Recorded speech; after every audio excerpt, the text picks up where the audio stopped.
এটা হলো হরিপদ বাবুর বাড়ি, আর এই হলো হরিপদ বাবু, আর এ হলো হরিপদ বাবুর কর্মচারী, যে হরিপদ বাবুর ফার্মেসিতে কাজ করে।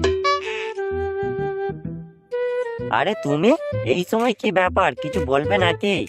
হ্যাঁ কাকু, বলার তো অনেক কিছুই আছে, কিন্তু আপনি যদি কিছু মনে করেন তাই বলতে লজ্জা লাগছে। আরে এতে লজ্জার কি আছে, তুমি আমায় নির্ভয়ে বলতে পারো। না মানে আমি আর আপনার কাছে কি চাইতে পারি বলুন?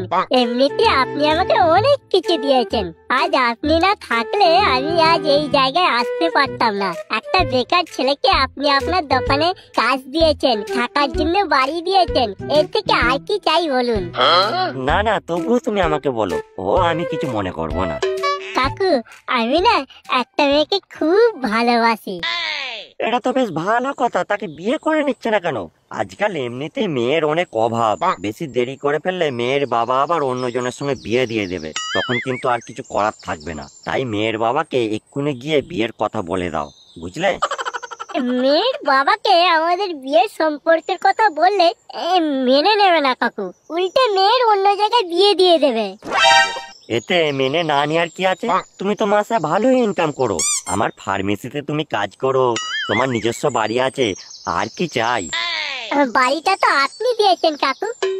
আমি দিলেও বাড়িটা তো তোমার নামে আছে, আর বেশি বাড়াবাড়ি হলে মেয়েটাকে নিয়ে পালিয়ে যাবে, দরকার পড়ে আমি তোমাদেরকে সাহায্য করব। মেয়েটাকে নিয়ে পালিয়ে গেলেও সমস্যা আছে কাকু। কেন সমস্যা হবে কেন? মেয়েটি কি তোমার সঙ্গে যাবে না? না সেরকম কিছু না, ও আমি আজকে বললি মেয়ে আমার সাথে বেরিয়ে পালিয়ে যাবে। তাহলে সমস্যাটা কোথায়? আসলে মেয়েটাও তো আপনারই কাকু। আমি আপনার মেয়ে পুটিকে খুব ভালোবাসি, আর পুটিও আমাকে খুব ভালোবাসে। আমাদের দুজনের বিয়েটা দিয়ে দিন না কাকু, দেখবেন আমরা দুজনে খুব সুখে থাকবো। এই কি কাকু, আপনি ওইভাবে তাকিয়ে আছেন কেন?